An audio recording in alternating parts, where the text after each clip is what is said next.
Alright, I'll be reading Elizabeth Barrett Browning's Sonnet 43. How do I love thee? Let me count the ways. I love thee to the depth and breadth and height my soul can reach, when feeling out of sight, for the ends of being an ideal grace. I love thee to the level of every day's most quiet need by sun and candle light. I love thee freely, as men strive for right. I love thee purely, as they turn from praise. I love thee with the passion put to use, in my old griefs and with my childhood's faith. I love thee with the love I seem to lose with my lost saints. I love thee with the breath, smiles, tears of all my life, and if God choose, I shall but love thee better after death. I think one of the most powerful parts of this sonnet was her repetition of I love thee. The way she then used this as like an internal rhyme scheme from line to line, and then incorporate it into again like an end of the line rhyme as well.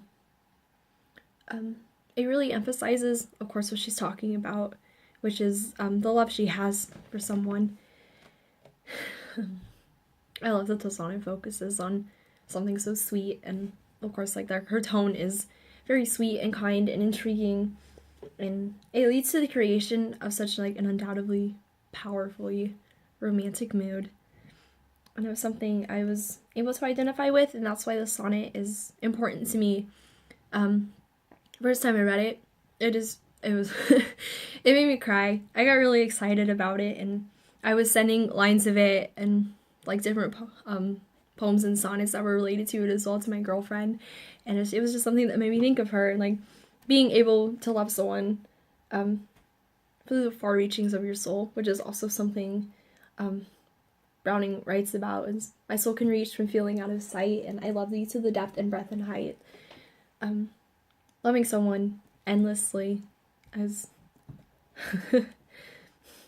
I don't think it's completely possible, but I love that the sonnet still creates like such a strong sentiment regardless of how I guess that could be considered a hyperbole then. It just depends on your stance on a human's capability to love and be loved. This sonnet, with the repetition of love and many other long vowel sounds, it just has a softer sound, and it's quiet and it's kind. I mean, if it was something with like a harsher consonant sound, then maybe it wouldn't be considered so sweet. And I think that the vowels definitely help that. And again, the way she rhymes the different lines of it, like both internal and end rhymes, then are great for highlighting all the important things she's talking about to this person, and like the way she loves them and how, and with like every part of her, like her being, she says the way she smiles and her tears and all of her life. I think to love someone with all your life is again something powerful that this sonnet brings to light in a simple way. Just imagine that. And okay. And again, with imagining then, I think the sonnet used some really interesting parts of imagery. Okay, there's the line where she says, I love thee by candlelight, and then again by sunlight. And that made me think of how, I guess like during when this poem was written, candles were like a light source then. So it was like when you love someone by candlelight, that's like around like a nighttime, and then the sunlight is during the day. So that's you love someone from the beginning and end of each day. This is just so sweet. I don't want to view all the way she talks about her love, and when she says, let me count the ways. I think it is a hyperbole in some ways, but again, that just depends on your own outlook. I like it as a concept. I think a lot of this just struck a chord with me. And I imagine then like how the sonnet would affect like a different reader or somebody else who would listen to it. It stirred up a lot of emotions in me, which isn't anything new because I'm emotional. But after reading different people's reactions to the sonnet themselves, and it's something that they want to consider,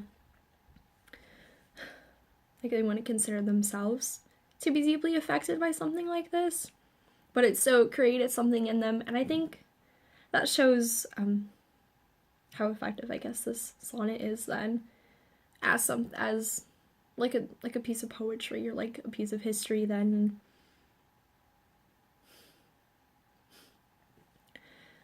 even though I guess the sonnet does, like, of course, primarily focused in on love, sonnets as a total can be versatile, like, just like any sort of poetry.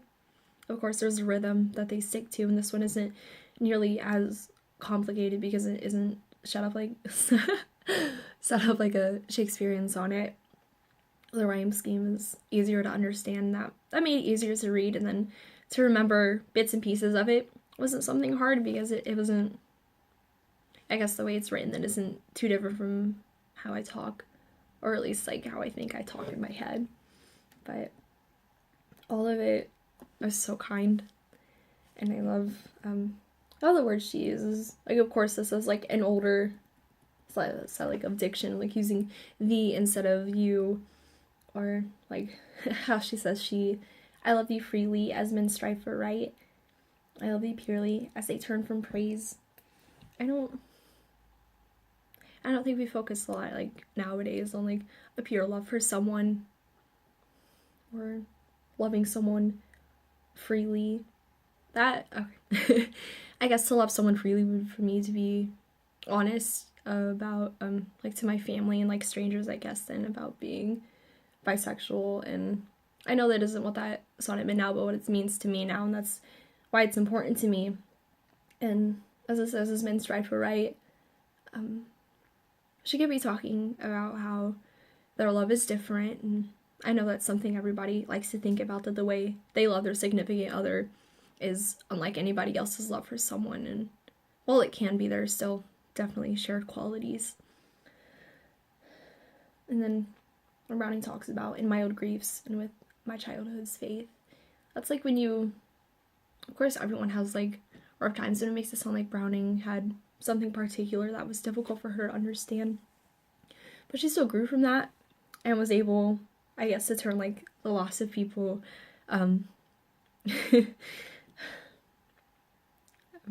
That makes me think of my Aunt Justine. We lost her in July, so being able to love someone after they die is not something I understood, which is why I had to read more into the poem and try to understand it.